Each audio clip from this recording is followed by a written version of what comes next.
Let me see if I can see your stream live. Hold on. Oh, I see it. All right, guys. Check one, check one, check one. Can you all hear us real quick? All good on your end?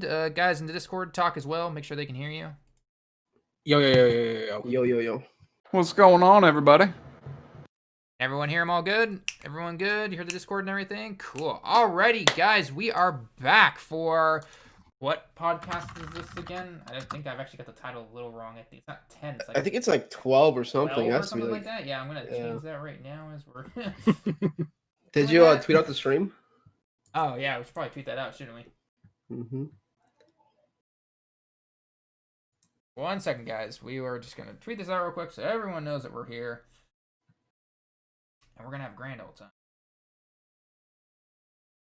Yeah, we need everyone who's in the stream right now to go to Twitter and retweet that. Yeah, everyone hit this retweet, okay? I got you. I'm So waiting guys, for that we have a tweet. lot of stuff to talk about today, especially JP Dokkan. I mean, you guys are well aware. The 5th year anniversary. It's brought a lot of stuff. For Global, we're just gonna say future Gohan. We're not really gonna talk about Global. Yeah, we don't talk about Global. All right, there we go. The tweet is out. Everyone hit that retweet. Go now, real quickly over on Twitter. Everyone hit that retweet, and then we're gonna get started here. Mm-hmm. Alrighty. All right. Anyway, welcome everyone to podcast episode number 12. I am joined by most of the people that we usually have in here. A few people are gone just due to work and other life stuff, I guess. But anyway, let's go ahead and introduce everyone real quick. Obviously, I am Talon. Guys, you want to go ahead and introduce the rest of yourselves? I'll go first then. I'll go first. Hi, I'm Warden. Hi. The new guest gets introduced first. You go ahead, Goresh. I'm Goresh. Nazraji here as well for Legends later on. Yes, and this is Speedy, so we are here to do some discussing. All right, guys. Are we ready? All right, after the usual awkward introduction that we have every single podcast, let's go ahead and get everything started. So real quickly, we're just going to say it right now. We might answer some questions that are related to Global, but in terms of actual Global stuff, the only thing coming up is that you have the Future Gohan banner coming. And I think we talked about the last podcast and the podcast before that a lot about if you should summon or not and all that kind of fun stuff. So unless you guys have any last minute stuff to say, I'm just going to skip ahead over to the actual hype stuff right now. There's one thing I want to just mention real fast because we talked about the possibility of them adding the tech trunks on the banner, which could change it. But I think that's not even a factor anymore because even if they do add him, it's confirmed that he comes back for the 5th anniversary. So even if they do add him that banner, it doesn't really do anything because people are going to be saving for the anniversary anyway. Exactly. I definitely agree with that. 100%. I 100% agree with that. So. Wait, did somebody say cooler? Oh yeah. Cool. Cooler. Oh yeah. What cooler? You mean the skip banner? Yeah. Because the most important thing about the upcoming celebration for Global is the end date because that could mean when Cooler is coming. Exactly. Okay. What do you guys think? Is a skip must Cooler? Summon Skip for summon? Cooler. Do not skip Cooler. Summon for Cooler. Give me wait, hold up. I saw the argument you guys said yesterday if you guys should summon for Cooler or not summon for Cooler because of Gogeta and Vegito. I want some points here on 3 points on why you should summon for Cooler and 3 points on why you shouldn't summon for upcoming Cooler on Global. Okay, Talon, you do the points of why. Okay, I can name 20 points on why, but okay, I can easily name 3 points on why you should summon for Cooler. Point number 1, LR Vegito and LR Gogeta that everyone's freaking out about right now. Spoiler alert, Cooler is their best team. Cooler is their best team. He's a transformation support unit that if you throw both of them on the same rotation with Cooler as a support, guess what? They're doing crazy amounts of damage. You don't believe me? Go check out Nalar's video over on his YouTube channel. He did an amazing video showing them off, and they just destroy even more, okay? Reason number 2, he is the category lead for one of the best teams and one of the biggest growing teams in the entire game, okay? Even if Cooler himself, which, obviously with LRs and everything, is going to get overpowered. That's just the power creep of the game and everything. Cooler himself will not die out because A, a lot of transformation type units go into his category, and B, he is again a support unit for that particular category. So guess what? He's going to be doing all of that awesome stuff, and plus he's just 10 times better than STR Boo. STR Boo is just whatever, to be honest, okay? Trash. And third, if you do decide to transform him, put him onto, say, something like the Lineage of Evil team or onto his Conquest of Terror category or anything like that, which, by the way, is really super powerful, the dude stacks infinitely on his attack. He gets auto crits against like 70 to 80% of the events in the game, pure sands and half sands. And yeah, I feel like I could just keep going on and on, but we've said this over and over again. This is why you go for cooler, okay? Even, and I'm not saying to go full ham, 3,000 K stones or anything like that, but just throw a couple of multis at the banner at least. Because if you do get him, you're gonna really enjoy it. So there are my points. Go. All right, now let me tell you why you shouldn't summon for cooler. And this is coming from me, who is. I don't think this is Goresh. I think this is an imposter. There's no way Goresh would say skip cooler. There's no way he would say. Well, I'm not skipping cooler, but I am not an average player. This is what I think why you shouldn't summon for cooler. Okay, cooler, his banner is not going to have Goku on it. I'm just going to let you guys know that right now. They put Goku on the Piccolo banner because they want people to summon on that banner. And there's no way they're going to bring him back that fast. So the banner's probably going to have Angel Zamasu on it, who, what do you know, is also returning for the anniversary. And then think about the time of when Cooler is probably going to arrive on Global. Probably when? Like April.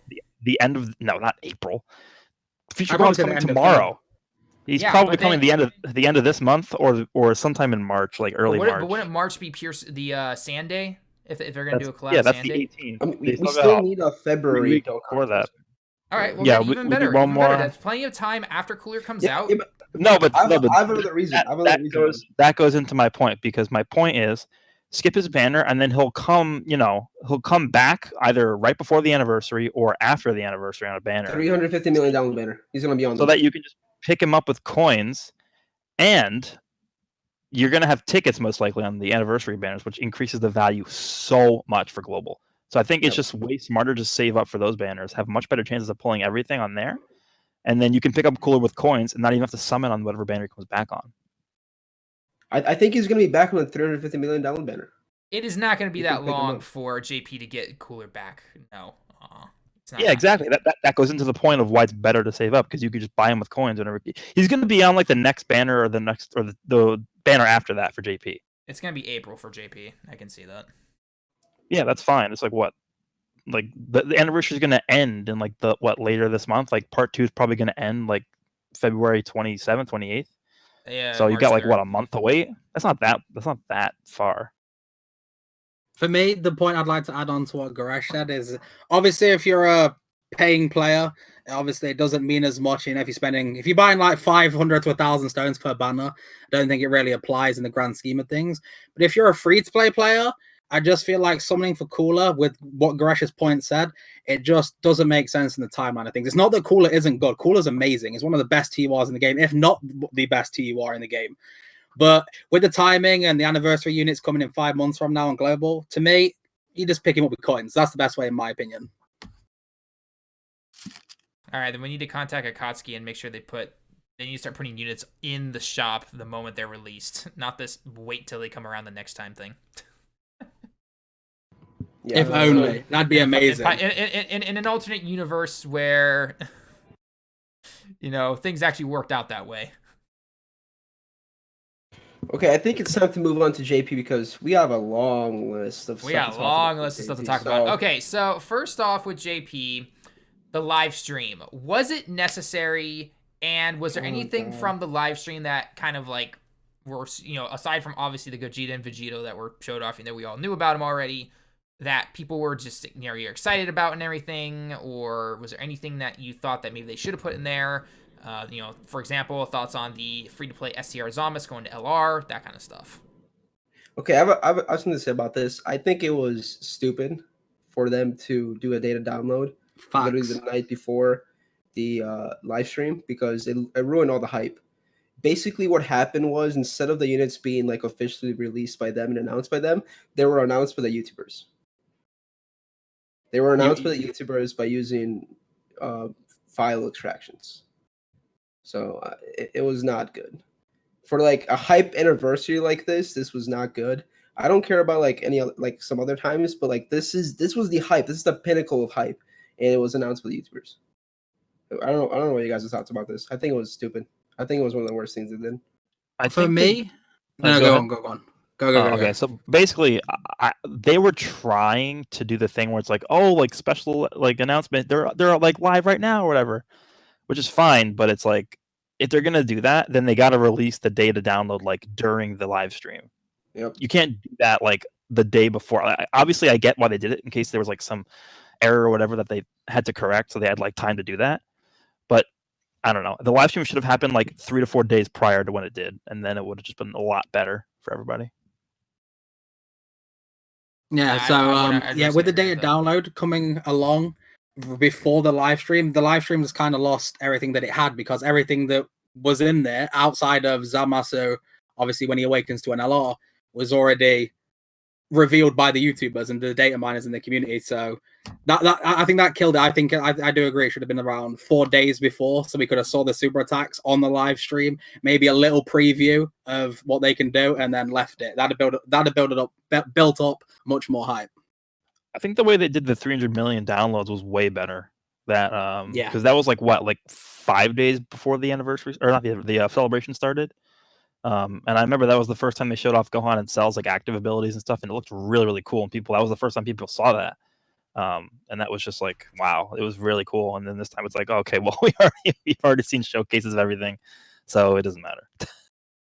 And even when, because I remember I was walking to work, it was like 9:30 in the morning, and the data download came, and I'm just like, did somebody accidentally press this? Like, what's going on here? Because like, you guys were saying they were doing, the data downloads the night before. For me, it was the morning of the night stream that was supposed to be going on. I'm going, what's going on through their heads? Did Team A just slip in and be like, well, we didn't get to make the unit, so killing your hype?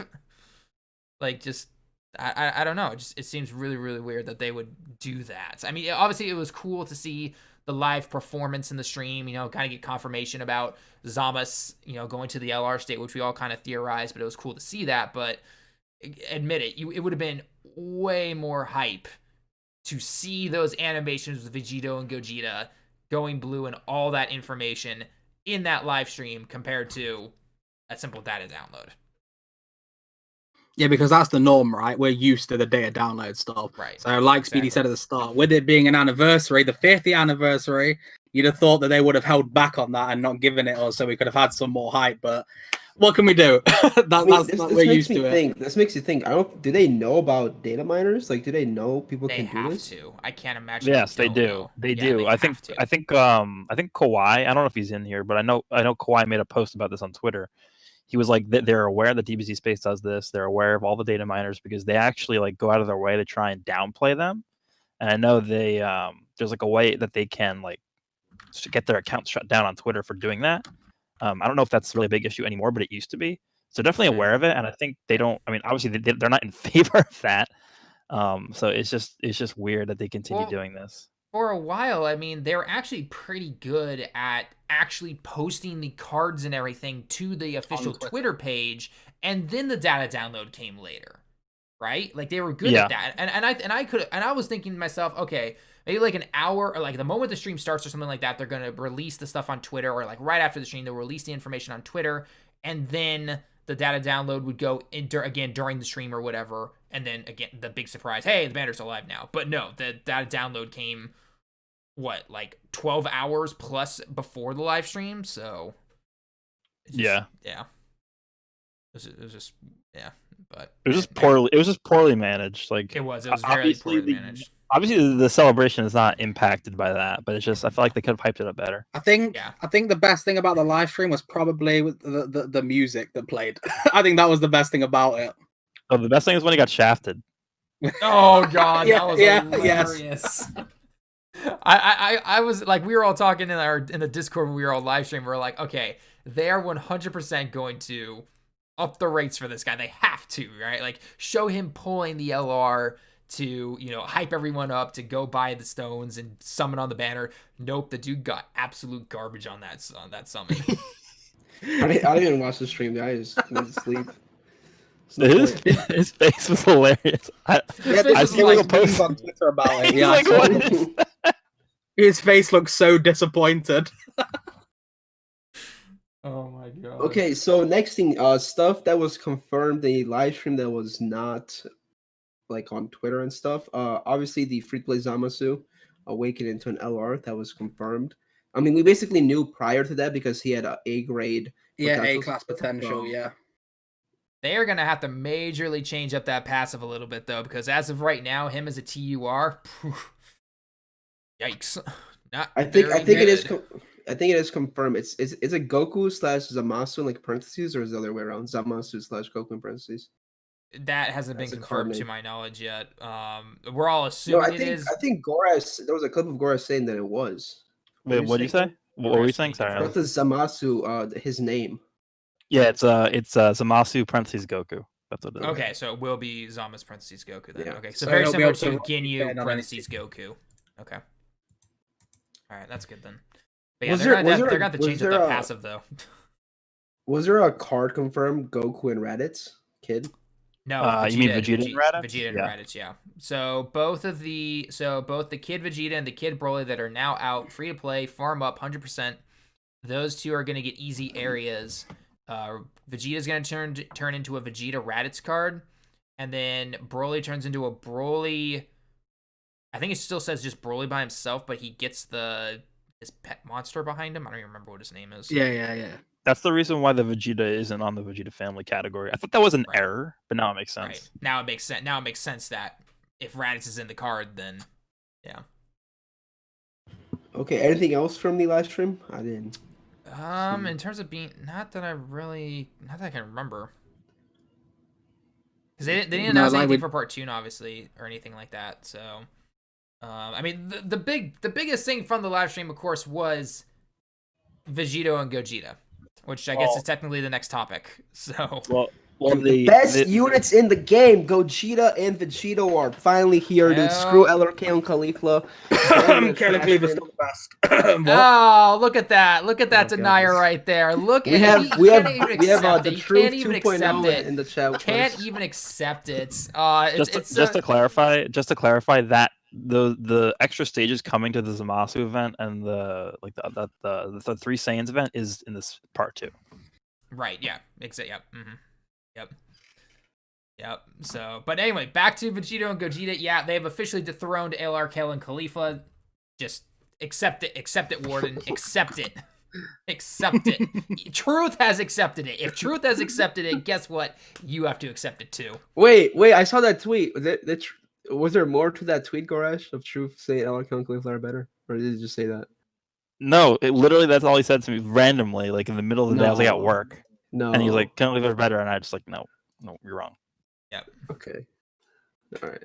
Good. Yeah. Okay, so I want to ask you guys out of Gogeta and Vegito, not who's better in terms of what they do, but who do you like playing with the best now that you play with both of them, regardless if you're a Gogeta or a Vegito fan? Who do you think is more fun to play with?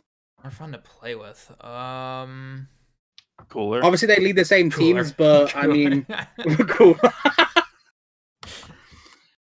For me, I think Gogeta's super attacks are really nice compared to Vegito's. So for me, I actually prefer playing with Gogeta for that regard, but I think Vegito is still really, really good as well. They did his super attacks well to say that they didn't have much to go with. I will say that Gogeta easily got the better super attack animations, 100%, and that's coming from a Vegito fanboy. Gogeta got the better super attacks, there's no question about it. In terms of a card though, using both of them, I will say Vegito for me personally is a little bit more fun to use. That guaranteed additional that he gets is so good. That's huge. That is huge. Here's my thing. I saw an argument saying that additional kind of is almost the same as being super effective against all types. Because if you face, let's say with Vegito, an N type, you're not gonna hit as much damage as you would if you were to face it with like a Gogeta, like facing agility. So Gogeta would do more damage regardless, but even Gogeta can perform an additional super attack with his. So the thing with the Gogeta, it's a guaranteed normal. Yeah, it's a guaranteed normal. That's the thing. So I saw somebody say can or it's done before. No. So the kanji reads out that when he attacks, he gets a guaranteed additional attack, not a super attack. Then if you have obviously potential system buffs into him, so you've got some additionals in him, then he has a chance to do an additional super attack like that. If you throw him into the third slot, that's where he guarantees his additional super attack, yeah, in the third slot. And then there's that whole thing with, like, if you use his active skill to do the Kamehameha, then somehow he then does 3 extra super attacks or something like that. I don't really get how that works personally, but... Yeah, we need to talk about that, because that's strange. Like, these guys can get... Is it intentional or unintentional? No one knows at this point if it's supposed to be like that or not. Yeah. Do you guys think that it's meant to happen? Like, it's just like something that happens with the active skill and it just procs it? Or do you think it's unintentional? The funny thing about that is we'll never know, because they can just say it was intentional and not give out, like, stones. I don't think, even if it is unintentional, they're not going to give out rewards for that, or stones, whatever compensation. No, they're not refunding or anything like that. They're not going to give you stones because the unit was better than they were intended it to be. Like, it's just not going to happen. Yeah. But the funny thing is we'll never know, because they can just say that it was intended. Right? But it's the way you have to proc it, though, right? Like, you have to activate the active skill in a certain slot and then move the unit for it to proc, or it won't happen. Right. That's where it feels weird to me. That's why it doesn't feel intentional, but it could be. It still could be. Remember when they had that glitch when the physical Vegito came out on global, where the base form Vegeta was like farmable even though he wasn't in the game yet, and they said it was intended. Yeah, I remember that. They didn't give out rewards, and they didn't give out compensation for that. That's like, they can do that for anything. Like, they could just say it was intended. Yep, exactly. So, but yeah, that's my personal in terms of picking which one. Gresh, have you used them at all yet? Yeah. So I've had this JP account for like 2 years. I think I made it during the 3rd anniversary, and I had like a good like Patara team, and then I literally just didn't touch it until like this week. I mainly just use it to look at the news and stuff. Just like, I know, because DBZ Space sometimes just doesn't update itself like on time. So I use that to like look at the news and like details for stuff that came out, so I could translate it. And I actually went ahead and farmed everything, and like actually like did a lot of summons off camera, and I ended up getting 3 copies of the Vegito and then 1 copy of Gogeta. So I have that team pretty beefed up and ready to go. So I've used Vegito a lot more than Gogeta, because my Gogeta only has 55%, and Vegito has 2 dupes. I had more Petard characters on my account, so I made sure to go more for the Vegito. And I've been liking him a lot. He feels really powerful. Yeah. The Gogeta does feel powerful as well, but it's really hard to feel the power coming out of just the 55%, even though he is definitely really, really good still. Yeah. So, all right. Anyone else want to chime in? No. I think that's a perfect way to sum it. I think if you've got Gogeta with additionals, then he can kind of perform well. I think Gogeta is better at 55% than Vegito, but if you've got dupes, I think Vegito slightly outclasses him in that regard. That's probably the last thing I'll say. All right. So we just kind of how are they if you pulled / used them? Thoughts on the transformation requirements and the active skills? We can touch on just a little bit. Amazing. Thank you. Amazing. It feels like they actually listened to us, which I guess maybe they did, maybe they didn't. I'm not really sure. They actually listened to all of the criticism that we gave them when Transforming Gohan and Cell came out. So what if I was waiting for like an HP restriction, like 50%. I know. I was like, oh god, what are the restrictions going to be? 4 turns. I'm like, you could not have done it any better. I'm like, yes, that is exactly like yes. I mean, it was very good transformations and active skills. I like them a lot. I was just like Team B. Yep, exactly. Just like Goblins here saying in the chat right now. Team B, you pushed Team A out on vacation. You let Team B do what they needed to do, and man, we get some amazing units. Got some amazing units right there. I got one thing to add. You know, I saw people talking about why was it 50% HP that the enemy has to be below to activate the active skill. This probably isn't true, but I liked what this guy said when I saw it. And he said it's because when Vegito faced Zamasu, he was 50% dead from that side of his body. I liked that. I kind of like that. That's actually good. That's like you said, it's obviously not true, but that's actually pretty funny. That's pretty good. Yeah, it's a nice little coincidence, isn't it? The way it's worded, I like that. Yeah, I just think it's because they want people to see the finish screen, like the KO screen or whatever. Probably, yeah, that too.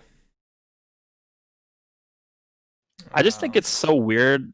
Like I still have no explanation for why they did what they did for like Gohan and Cell, like for the conditions for them. It just makes it till this day it makes 0 sense. Team A, dude. Team A. That's all Talon I'm saying. knows Team A. It's my meme at this point, man. Team A. It's the only explanation because if you again look like just yeah. I don't think it matters for Gohan. I think it hurts Cell more than it hurts Gohan. Oh, it hurts Gohan still, dude. I don't think it hurt. I don't think it's like detrimental to Gohan, but like the whole goal is that people want to use him in Super Saiyan 2. Like people aren't going to be using a Gohan from the Cell Games unit to use him in Super Saiyan 1. Maybe they did destroyed it, by we get another unit. Like we get another like Super Saiyan 2 Gohan unit. Well, sure, but I'm just saying like you can't even transform Gohan anyway. So like it doesn't really matter. Yeah, exactly. Like the easiest way to transform Gohan now is using Super Saiyan 2 Vegeta, the new one that we got for New Year's, because you can run an Android 16 under the Revived Warriors category with Vegeta. You don't need to randomly put an Android 16 onto your team that's getting no buffs. You can actually get some buffs from the Majin Vegeta lead, or the Super Saiyan 2 Vegeta lead. So it just makes it, like Goresh said, it makes no sense to this day why they did what they did. Yeah, for me personally, obviously, Gohan in Super Saiyan 1 form, obviously still a great unit, especially in the longer events because he stacks his defense. But Cell, I feel like Cell's missing everything. Like, he's missing a link. Like, his links are trash for Ki. He's not very defensively strong. Offensively, he's okay. And once he's transformed, he's good. But when he's not transformed, he doesn't even hit that hard either. So it's like, I feel like Cell got a big shaft. A big shaft. Well, not to mention he's int, so if you want to be doing any amount of like critical damage or anything, you need dupes of him. So yeah, it's okay. Your Cell can dodge. What makes it worse? What makes it worse is that he's the only extreme Dokkan Vest LR unit. Yep. And it makes me wonder what they're gonna do going forward. Because another thing with him is, like, on the optimal androids team, he's not even in that team. Like, it's physical Cell and the physical androids. That's the optimal rotation. He's not even in the team. Oh, I just laugh at that. What was you gonna say, Speedy? Super deck animations. Who has the best one? I vote Gogeta for the best super deck. Yeah, it's gotta be Gogeta for the attack. I don't think anyone can. What about active skill between the two? Who do you think's got the better active skill? I know they look similar, but the finish screen's different. I think Gogeta still does. I mean, I think he does. That like the glowing, dude, just automatically. I think. Oh, go ahead, Grush. I like Vegito's because he talks a lot more, and I think that's really cool. Like Gogeta does is say Kamehameha. That's it. Yeah, that's all he needs to say. I would say in terms of the regular attack animations, Gogeta has a big edge above Vegito. I mean, don't get me wrong, Vegito still look amazing, especially again because they don't have much to go off of. But in terms of the active skill super attacks, I will definitely say it's definitely a lot closer. I do like the effects of the final Kamehameha more than the Kamehameha from Gogeta. I like that he talks a lot more in his active skill compared to Gogeta. But I will say in terms of just pure animation-wise, I would definitely put Gogeta just a little bit above him. So what about the final KO screens? Just the KO screens. Who's got the better one? I like Gogeta's, man. I don't know. I'm gonna do a full comparison. So 12 key super attack. I think I like Gogeta's better. I like Gogeta. 18 key. I think I like Gogeta's better. 18 key too. I think 18 key for Vegeta is probably the worst animation of all the new animations, but it's not bad. I agree. I don't know. When he's blue or when he's untransformed? Oh, I'm talking about when they're transformed. Oh, when they're transformed. Yeah. Okay. Yeah. Okay. And then active skill, I do like Vegito's better, and then the KO screen, I like Vegito's better as well. Okay. I would definitely agree. Vegeta's 12 key super attack. I love the sword. I love that for his 12 key. I think it's better than his 18 key. Agreed. Yeah. So I was gonna ask Nazarachi, since he's not a Dokkan player, if he can like chime in if he's seen him. Is he there? Yeah. I don't think he's here. He might have been muted. He might be. Yeah, he might have muted himself. Yeah, okay. So when he comes back. All right. So whose banner is better?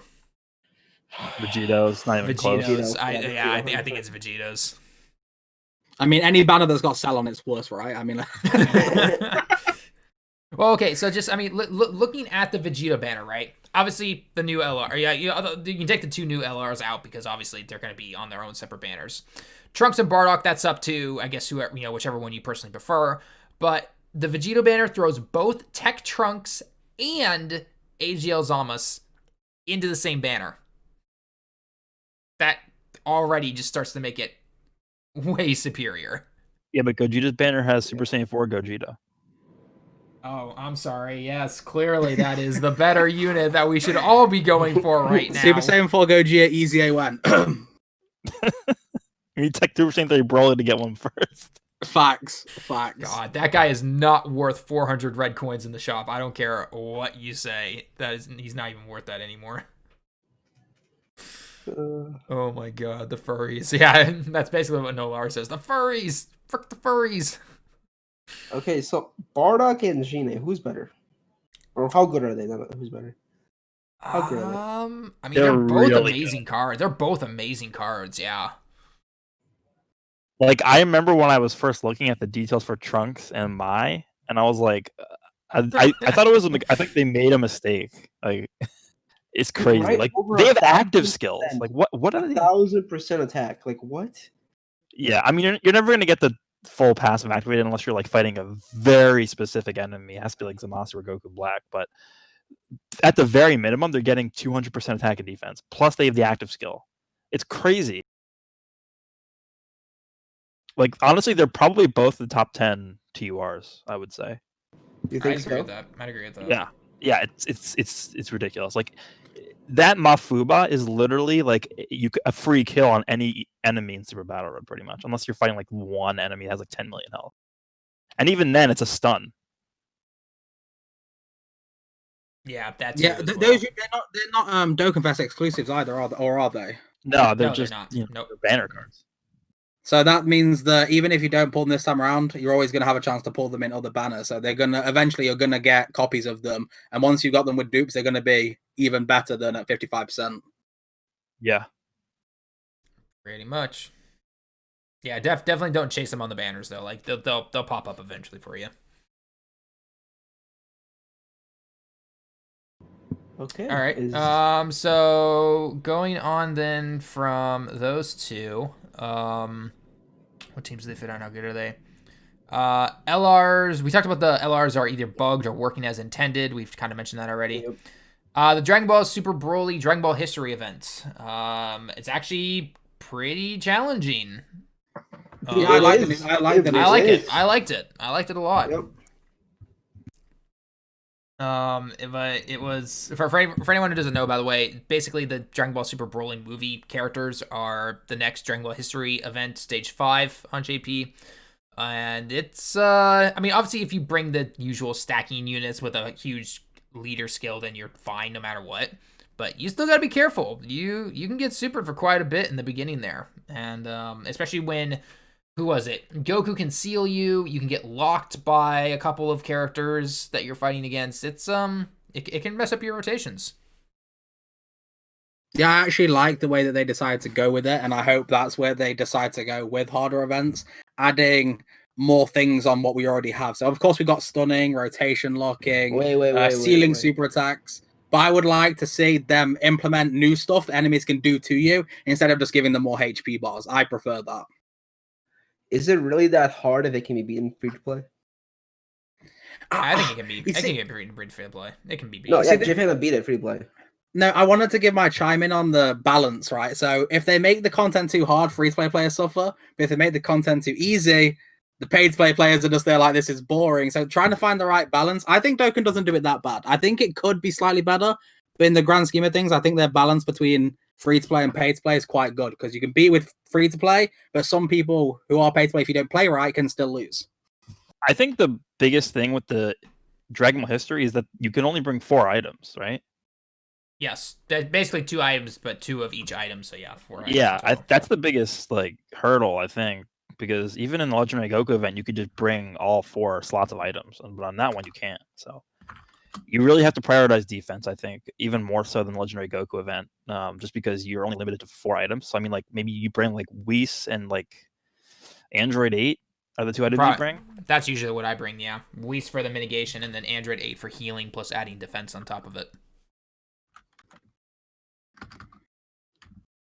So, all right. Any other words on it then, or just simply it's definitely in a good direction, I think. Yeah, I think it's going in the right direction for where events should be going in the future if they want to make them more difficult, for sure. Now, if only they can make Dokkan Fest a little bit more challenging, but I know why they don't do it. So, all right, let's see. Now, okay, oh, this is a big one. All right, so we just actually got some new information over on Twitter as well from one of the Japanese players who always posts about new information, and he shows us like the easy areas and easy A's and everything like that beforehand. Android hitting top grossing. So for anyone who doesn't know, I just retweeted it about 10 minutes ago or so. I can never get his name right. So his Twitter name is at Dadago4. And again, he's a Japanese Dokkan player over here. And he posted about it being top in the store, or that Google finally hit the top ranking and everything like that. Obviously, there's a bunch of, I'll call it glitches for now, in terms of the store showing below 50 and random and question marks and top 5 and all that stuff. Okay. So it looks like we have actually hit it now, but again, mileage may vary. I don't know. What are your guys' thoughts? I've been invested in this since yesterday. Okay. It hit yesterday actually. Since yesterday. Okay. No, listen, it did, because I saw like a bunch of Japanese players actually post yesterday before the glitch happened that they actually hit top grossing. And then the glitch happened, which basically removed Dokkan from the App Store. It was nowhere to be found. You can like look through like the top 200 places. Dokkan was nowhere to be found, and there was like pictures surfacing of like Dokkan being 50 plus, which was not true, because there's no way it can go from like 6 the previous day to like then go over like top 50 and then to disappearing. And you guys saw today it fixed itself, and Dokkan did hit number 1, as some of the JP players said yesterday it did, and that proved pictures.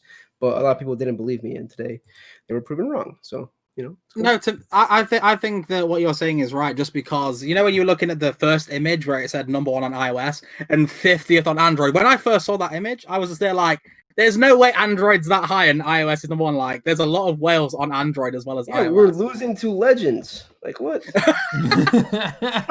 How do you lose to Legends, Dokkan, on Vegito and Gogeta? There's no way. Dokkan's dead game, that's why. Dead. Washed up. Yeah, I think we've probably hit it. Just I wouldn't expect any top grossing rewards probably until tomorrow, Monday, Japan time, because that's gonna be it's Sunday here right now in Japan. So Monday tomorrow at 3 p.m. at the reset in terms of the anniversary stuff, is when I would say we should. I did see someone. Did say someone, because we've hit number 1 on both simultaneously, it could be more than what we're used to. Do you think that's going to happen or not? I say 100 stones is like the maximum they could give us. There's a chance, I think, but I would just simply say, don't expect. Yeah, don't expect a ton. Like 100. Yeah, don't. Well, I mean, with both Android and iOS, I would expect. You know, in the past we've gotten 100, but don't expect. I expect 50, and if we get more, then I think that's good. I expect 100, 100%. Okay. Yep. All right. Usually in the past, you can quote me on that. 100. Okay. 100 all right. We're gonna everyone quote Goresh right now. What if they now. pull a global? A global? They just don't acknowledge the top. But they actually like JP. So. I mean, you're not wrong. Global's the gingerhead child that no one likes. Feels bad. Yeah. Okay. All right. So I think we're all in agreement then with the top grossing. Expect something made potentially on Monday, and we'll see what happens after that. So, all right. Final part to talk about is what do we expect for part 2, and how far away is part 2 for the celebration? Even though we have not even been live for a week yet for part 1. Part 2 is 2 weeks away. Yeah. What to expect? Yeah. I'm expecting. I'm gonna say this. I'm expecting LR, Zamasu, and LR Broly. I'm throwing that out there. That's not like a confirmation thing. That's just my speculation. So that for me, that's what fits the theme, right? We've got Vegito and Gogeta, who are their 2 enemies, Zamasu and Broly. That's what I'm thinking. Oh man, anyone agree? Disagree? Maybe a third LR Broly. Whew. I mean, we're definitely gonna get some kind of easy A in part 2, right? I think that we should start with that, because I think that's like definitely gonna happen. I mean, it was already guaranteed that the what is it? The Kid Vegeta and the Raditz and the Broly are both getting an easy A, or an Extreme Z area event. So right, they're getting the area. So, but we haven't gotten an actual easy A yet. Yeah, I think the blue Vegeta is like pretty much guaranteed to get one. here pretty soon because he's They like the could only be one left. Enraged Trunks as well. Yeah, I feel like he doesn't fit the theme though, right? Because it's like Super Saiyan Blue, God stuff. Maybe, yeah. I just think that Blue Vegeta is like way overdue for his EZA. Yeah, so I would expect Blue him to get Vegeta. one. Yeah, I'm hoping he gets his EZA, especially if they build him like STR Omega Shenron. Oh, I'd be 100% okay with that. With him being a support for a category, that'd be nice. Support, and there's the fact that he lowers the enemy's attack by like 40%. I mean, it's basically like having Whison activated. I'm pretty sure 100% on his optimal team before his EZA. I'm pretty sure he can still hit pretty hard right now. So with an EZA, he easily hits very hard. Yeah, no, he's a fine card as he is right now. An EZA would just make him like, whew. I also think that we're probably going to end up getting another one of these raid events. Where remember last year we had like Omega Shenron or whatever. It was like the Extreme Z battle raid thing. Yeah. The I expect that. Yeah. I think we'll probably get another one of those. Maybe it'll be like, I don't know, against either Broly or Zamasu. They could pick one of those to do. And then people are saying they're expecting full power Broly and Merge Zamasu as like a top legendary summon. I don't know. I've been thinking about it, and I'm not sure what they're gonna do there. I'm thinking Super Saiyan 4, Super Saiyan 4 Gogeta for some reason. I don't know. Nah, they would not do that. Not gonna Listen. No, Gogeta. Something like Super Saiyan 4 Gogeta is Dokkan Fest. That's not a Tia. It's not a top legendary summon. No. Hear me out. You know the guy that does the drawings. Okay. Oh God. Listen, I know this is just speculations. But yesterday he drew a Super Saiyan 4 Gogeta.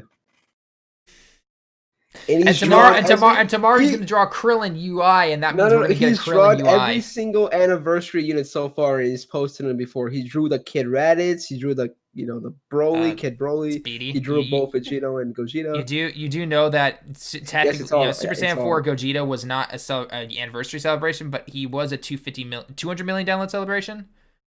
So that's probably what he was doing. Guys, hear me out. We've just had Super Saiyan Blue Vegito and Gogeta. The legendary summon banner is going to be Gogeta, the fusion of both of them.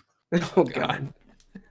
Super Saiyan 5 as well, by the way. Super Saiyan 5. Oh yeah, clearly, because that's clearly canon and totally real and everything. But no, who do you guys actually think will be if it's even if it's just one LR or two? Who do you think the next LR for Part 2 will be, whether it's one or two? I mean, I think there's a good chance that it's going to be 2 because they did that last year with the GT Trio and the baby. So what I'm going to say is I'm going to say an LR Zamas or Merge Zamas or whatever you want to say. And the second LR is going to be something completely different that we never even speculated. And the reason I say that is because, again, you go back to last year, who expected the GT Trio? Nobody. Absolutely nobody. I agree. I think there's going to be some random that were. No, I wasn't expecting the GT Trio either, but it was still with the theme of things, right? Was it? GT themed, so. So it might not even be related to the current things that we're seeing, so it could be something completely different as well. It could, or who knows? Maybe it's going to be, I don't know. I definitely think we're going to get one unit from like the Broly movie and then one unit from like the Future Trunks saga. Yeah. Maybe we'll finally see a Golden Frieza LR. I don't know, something like that. I can easily see that happening. What about a Goku with the Zeno button active skill? Oh God. I'd actually like to see a Zeno card. What about Goku and Vegeta? You know how they did the Kamehameha and Gallic Gun in the movie? Yeah, what if they get that as an LR? I think that's really likely. Like, I'm surprised. I was actually surprised because I thought that was going to be what Blue Gogeta was in his like LR form, like pre-transformation. I thought it was going to be that, and then he fuses into Gogeta. Yeah, plus somebody said in the chat, it's a title screen. Yeah, best looking title screen in the game so far. Yeah. There's no denying it. I think that's a very strong candidate for the Broly movie LR coming. I can see that.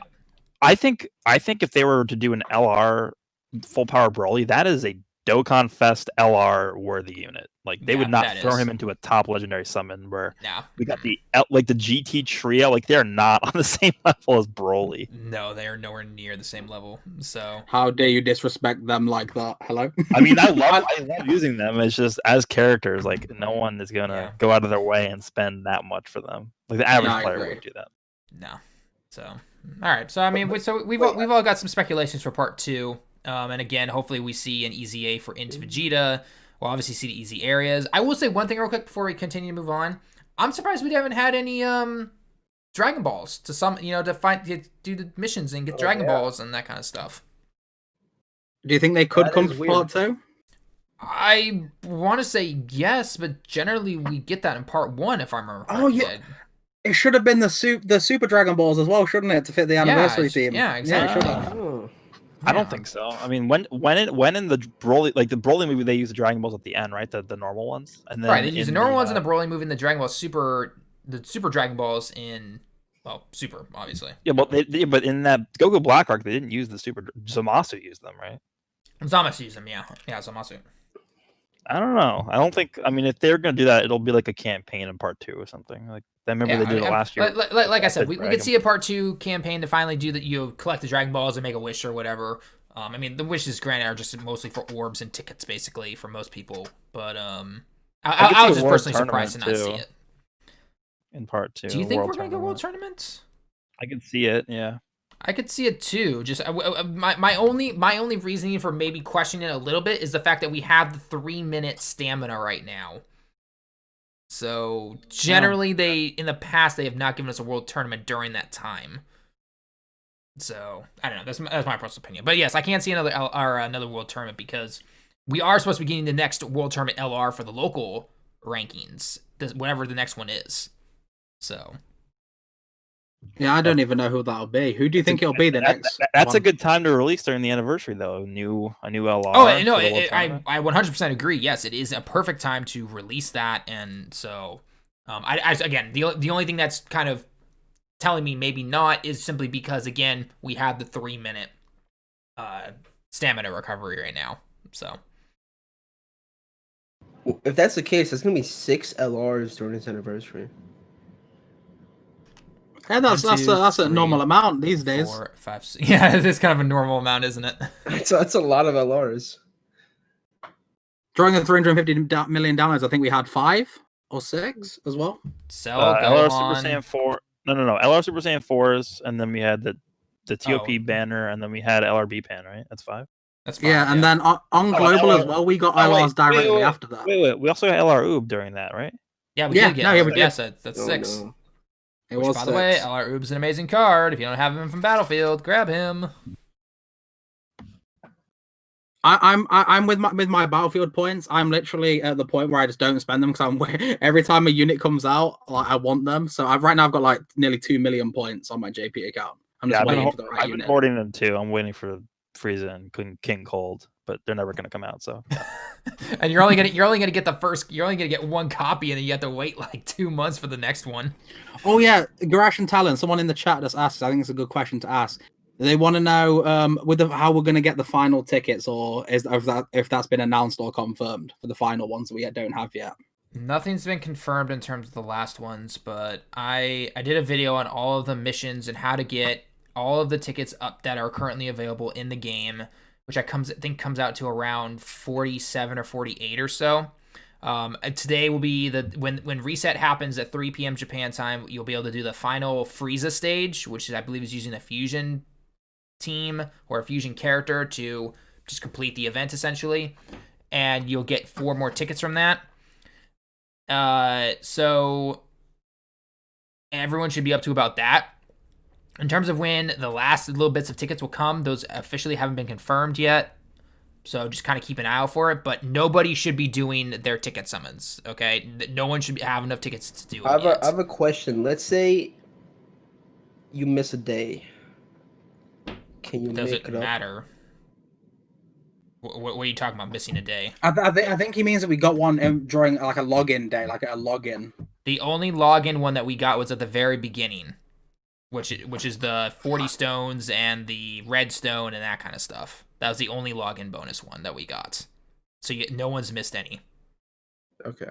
Yeah. So all the rest of the tickets that we're getting from login bonuses are only for that regular ticket banner that we always get during our anniversaries. In terms of the 55 LR ticket summon tickets, the only one that was given to us was at the very beginning of the celebration. So even if you created a new account right now, you would still get those because you would also get the red stone and the 40 stones that came with that. So everyone's good. Don't worry. Okay. So have we covered everything for Dokkan, or we got anything else?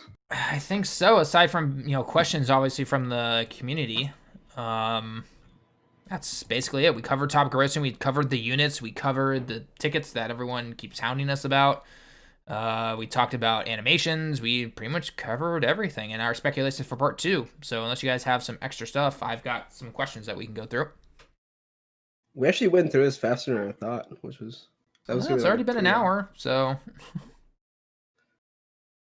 Yeah, so Talon, have you got some questions? Yeah, so first off, we've got some. We got one question from a donation real quick. It says, do you guys think Link leaders will be a thing? So like the GT leader or Link shocking speed leader, or would that be too broken? It wouldn't be too broken. It would just be like what teams already are. Because I feel like a lot of Links are just categories, basically. So like GT Link is basically the Shadow Dragon saga, right? And then you have like Pure Saiyans, which have some GT stuff. I don't know. It just it wouldn't really add much to the game other than they're basically just pseudo categories, right? It's just the same thing. Right. Yeah. Unless they gave them higher leader skill buffs, then I don't think it'd matter that much. Right. Because you want to run characters that have the same links anyway, so it wouldn't really change that much. Yeah, no, I would definitely agree with that. Like, imagine they're prepared for battle team. Like what? Oh god, you're 200% prepared for battle lead. Legendary power, yeah. Like I don't know. Yeah, exactly. Okay. But no, I 100% agree with you guys. I think that it wouldn't be, it wouldn't really be too broken or anything. I mean, people use broken in a single player game only, but no, I think it would work out just fine. And again, generally a lot of these teams nowadays are almost based around links, kind of. But yeah, I could see that. So, all right. Next question that I'm getting from Twitter and actually in the chat as I'm looking at it right now is when do you think physical Vegito Blue is getting his EZA? Do you think he's going to get it during the Future Gohan celebration when global? When do you think it's coming? So the Future Gohan celebration on JP came with the Blue Kaioken Goku EZA, I believe. Yes, it did. So I don't know if they're going to change that. I could see him coming during Saiyan Day because that is a celebration that obviously I expect to be like last year's, where Global and JP get a unit for the first time at the same time. And they would have like freedom there to put something new. So I think that's probably when we'll see that. I know it's a super long time from when did they announce that? Like back during like Christmas time, yeah. So I mean, honestly, not surprising they took that long, but that's when I would expect it. I wouldn't be like ultra surprised if it happened before then, but that's what I'm thinking. Okay. Yeah, the only other thing I heard, but I do agree with what Goresh said. I saw some people thinking that because we're getting LRVB's campaign, it could drop now, but I don't see that happening, personally. I agree with that. I definitely agree with that. So, all right. Next question is, what is your thoughts and opinions on the skill orbs, aka equipment? Oh, can I get a gold one, please? Can I get one? Hello? Can I get a gold one, please, game? Yeah. The stage, obviously, easy to do, a daily thing, not like a hard thing to do. Obviously, a little bit RNG based. I've had trash, or I've had one gold, and it wasn't even a good one in my opinion. So I think after time, once you've accumulated them, I think you just got to know which characters to put them on. I think saving them right now is the best thing to do. Can you imagine if you ran that stage and you died? What team would you have to bring? I don't think even Cybermen would lose. I don't think they would. No, but like the equipment, whatever skill orbs, whatever you want to call them. The interesting thing about that is that the Whis event has an end date on it. I think it's the 3rd of March. It's where like everything ends. The anniversary. It's when the celebration. It's when the anniversary ends. So is that going to be like a weekend only thing or something? Because I know the potential orbs are only available during the weekdays, so they could potentially make that only available during the weekend. Ew. Like, I don't know. Like, what are they going to do? Like, it has an end date, which is super weird. I thought it would just be permanent. Yeah. Unless they're going to change it and like make it themed for every new celebration, maybe. Just to switch it up. I believe there were equipments or skill orbs data mine that are not currently in the game. So I expect them to constantly be updating the event and maybe like adding new skill orbs or stuff to the game. But the thing about that is that, let's say you run the Whis event like, I don't know, 25 times, and you finally get a gold crit skill orb, and you equip your LR Tech Vegito with the skill orb, and all of a sudden they come out with better ones. It's like you have to replace that and then with the better one. It just seems like such a bad way of doing it. Well, so I want to add one extra side thing in here before I just put my personal opinion into the general part of it, is that for everyone thinking like save your skill orbs until you get a really good one and everything like that, there is a mission to get for part of the 55 LR tickets that you need to use 5 of them. So use your bronze, use ones that you don't really care about, especially if it's like level 1 attack, or because it just adds 100 attack basically to your character. Use those. Use the bronze ones that you're gonna constantly get every single time until you get that mission. Okay, so just make sure you get that out of the way. Now, in terms of my opinion on the skill orbs themselves and just how they've implemented them, I think they've done a fine job of implementing them. I want to see what's going to happen after the anniversary. To again, kind of what Goresh said, are they going to make it a weekend only thing? Are they going to make it just like the skill orbs thing, where it's just simply once a day during the weekdays, that kind of thing? Are they going to start adding other different ones in eventually? That kind of stuff. I got lucky and I got 1 gold plus additional, and I gave it silver additional, my bad. So that's for SA10 or higher, essentially that slot. And I gave it to my Dupless SSJ2 transformation Goku, the int one for the New Year's. And it was only +3 critical. And it activated a couple of times, and it was nice. It was definitely nice to be able to get that additional super attack in there. It was really helpful and everything. But I never at any point did I find it like, oh, it's just automatically gonna keep doing this, or oh, it's pointless or something. So I so far like it. As long as they just don't, pull a Legends and do Zenkai type, thing with it. I think they should have made them more acquirable through other ways, like maybe make the 5-year anniversary coins, like you can go in there and buy skill. Oh, that would be cool. I'd definitely be down for that, because they hand coins out like no tomorrow. Yeah, I think they just should have made them more accessible through like other ways instead of just doing that event. Like maybe Battlefield gems, you can buy them. Maybe, I don't know, Baba points that come up like once in a while. Right. Well, I mean, they did say that there are going to be missions, right, in order to obtain them later on. So who's to say that they don't do that in the future, or that there's not easier ways to obtain them? My guess is that simply for the anniversary, they're keeping it restricted to the Whis event, aside from maybe some part 2 missions that could come up, and then maybe they're going to try and add some stuff into there. I'm not really sure. Yeah, I did see something in the chat that's a good point. You know how you guys were discussing where it's going to go after the celebration goes away, like how they're going to handle it.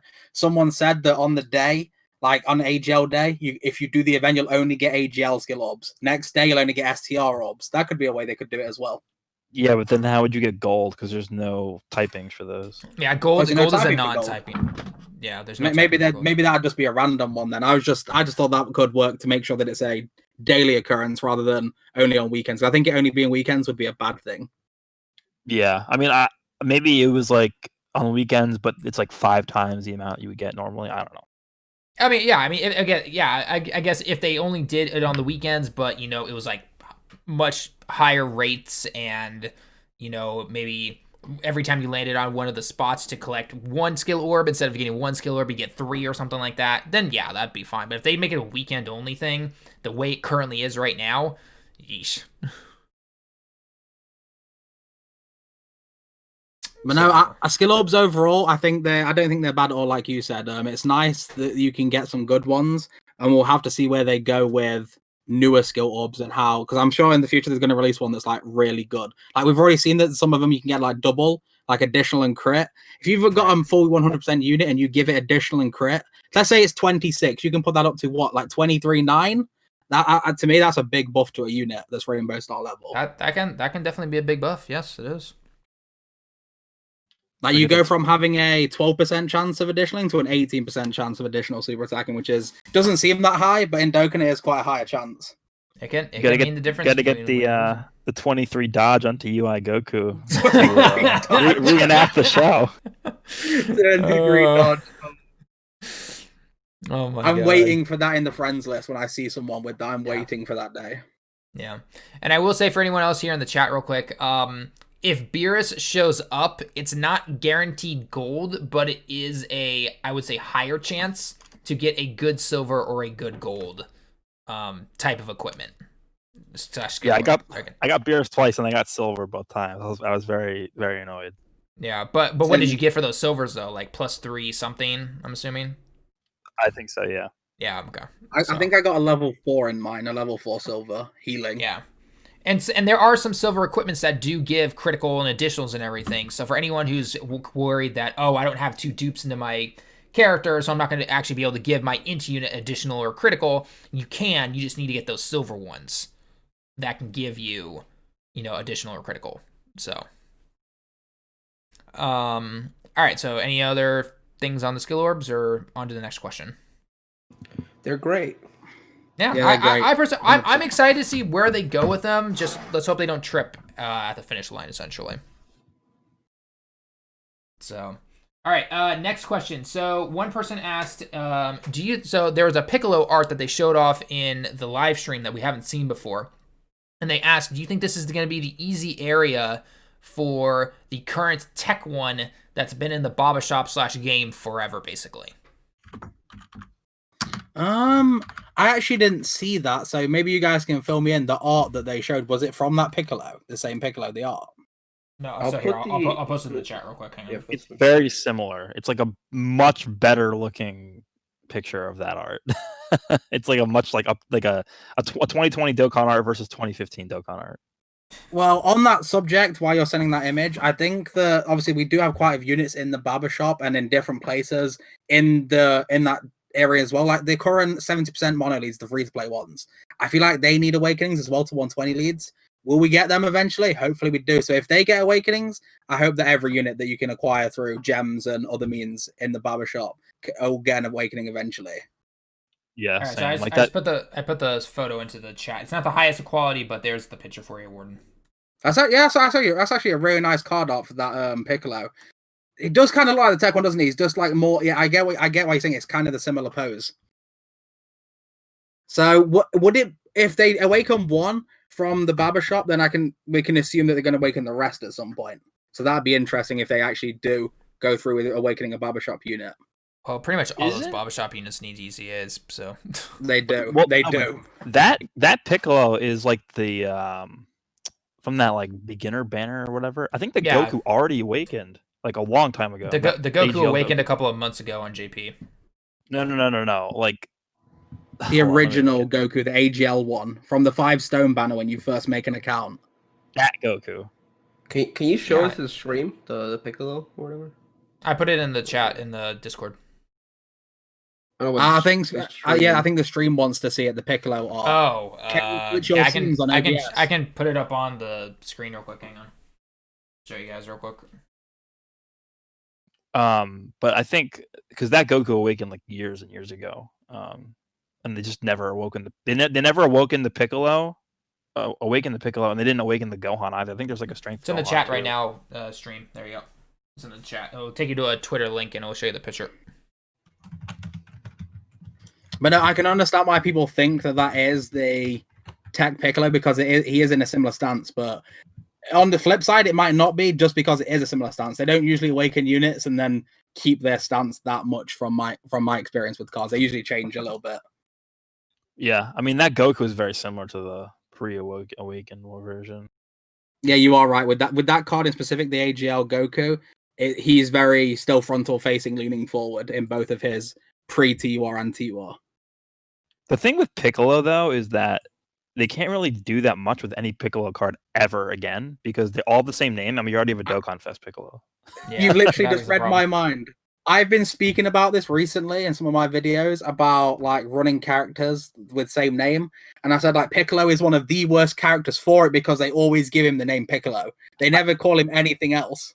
Yeah, I think that's one of the reasons why they were so hesitant for so long to make a really good Piccolo card, because he would literally just invalidate the rest of the game. I was thinking of like abbreviations they could give, and I was thinking of like Piccolo Kami Absorbed, Piccolo Nail Absorbed, just so they could differentiate between them. Yeah, they should do that. I mean, technically, after Piccolo and Kami fuse together, he even says like, "I'm not Kami or Piccolo anymore." No, so, like, the give him a different name. Yeah, the nameless Namekian, for crying out loud. Just say that in his name. So that's for me where they'd need to go with Piccolo cards. If they don't do that with Piccolo, as soon as you click on a Piccolo card, every other Piccolo card is unavailable. Yeah. Literally every single one is unavailable. There's not even one. You can't run two Piccolos together. I'm pretty sure there's not a single combination of Piccolo that you can run. You can't. No. Yeah, there isn't. Until they make like a Piccolo and Gohan card, then you could do that. But wait, what do you mean? You're saying the current LR is not good? Yeah, even if he was really good, it wouldn't even matter because you wouldn't be able to use him with the Dokkan Fest. Think about how crazy that is. Like, if they gave him, if they somehow gave that guy an EZA, you still wouldn't run him unless he was way better than the Dokkan Fest card. Actually, on that subject, I actually did do a what if EZA on Piccolo. Made him a support unit for a category and gave him attack and defense plus 40% with some increased stats, and he was hitting for like 2.2 million and a pretty good tank. So I think if they did give him an EZA, he would be good. It just depends on what obviously they gave him in his passive. That'd be ultimately how good he'd be. The thing with that Piccolo is his defense is so high. Yeah. I think he has the highest defense in the game, actually. Let me look. Is it his defense is it 20,000 or above? It's I think it is 18.1k fully duped out. That's like I think wow. I'm pretty sure that has to be the highest in the game. Like there's no way there's another card. I'm pretty sure it is, yeah. So imagine if they gave him like a defensive buff of like 50%, he'd be a beastie tank. Oh yeah, God, that would be pretty crazy. Have you got any more questions, Alan, or? Aside from stuff we kind of already talked about, I personally can't see any. I mean, people are just asking the usual, when are top growth rewards coming? Talon, you still summoning? What's going on here? So, to answer your guys' question, I've got a video coming out in about 12 hours or so with some more summons, but then I need to wait until next week to do more. So, I wouldn't be surprised if they released the rewards like in a few hours, or like 3 hours from now is when the reset. Literally, I there's no way they weren't prepared for this, because they had to have known that we were going to get it on both Google Play Store and App Store, and all they have to do is hit a button and it's live. That's it. That's true. Yeah, I mean, we can't. I would say if we don't see anything though in the next 3 hours, then 24 hours from now, basically. Yeah, is what I would say. So, okay. All right. LR Janemba. As much as I would love an LR Janemba, I wouldn't be able to summon for it. So, because vendors are gone. Rip vendors. All right. They could do an LR Janemba that starts as the fat one and then transforms into the super Janemba on turn 1. Yeah, or I don't know. He'd probably have to get below like 30% like Cell. Yeah, I was thinking about how he transforms. 30% HP. Oh God, that would be terrible. All right. So then I think that's basically it. There's no other donation questions or anything like that. So why don't we go ahead and move on over to the Legends side of things, which I think we're going to basically trade Speedy and Warden for Naz Darachi. Is that how it's going to go? I'm still here.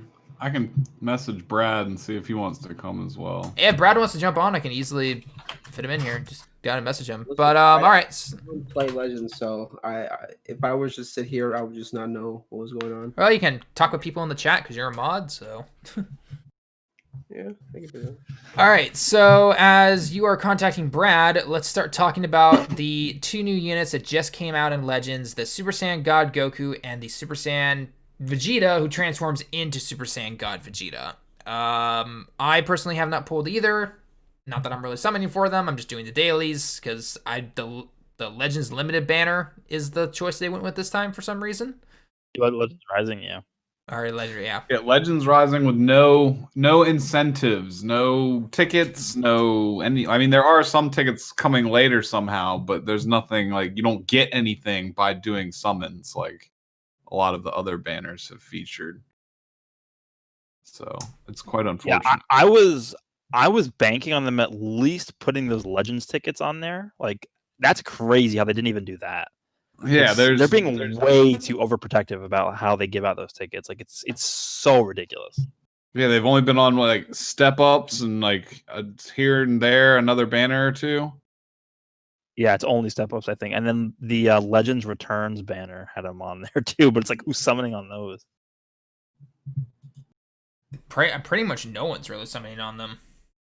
No, I didn't. I put 2,000 crystals into it and I didn't get anything. But I mean, the units, like I think we talked about it last week, they're heavily like side grade units. Like, yes, they have benefits and play styles that they can be used around, and they're good, reasonable units. But you don't really need them. They don't provide anything that you can't, already produce on your own. If you have like the Super Saiyan God, Super Saiyan Purple type Vegeta and the blue type Super Saiyan God, Super Saiyan Goku, a lot of people have those like, very high stars. So it's hard to just throw a few summons at this banner and get a 2-star one, 3-star, and then expect it to compete with like the other units with red stars on them. So I think it's demotivated people to summon, in addition to the fact there's no incentives to summon on the banner. Yeah, I agree with that. I think that's also one of the I think that's one of the problems that they ran into recently, where instead of doing the 999 Z power, they did the 31, and I think that's like the fact that you're not going to be able to catch up new units to the place where your older units are at, because a lot of people have like really high duped out units because of the 999 banners, and now they're summoning for new ones with 30 Z power. Like that's not going to work, and it's not going to be. They don't even have 30 Z power on this new banner, do they? Yeah, there's no incentives whatsoever. There's nothing. Yeah, it's really stupid. I mean, so it provides people with no reason to summon, and sometimes that is okay. And I don't mean okay as in like I approve of that business practice because of them, selectively deciding when to reward us.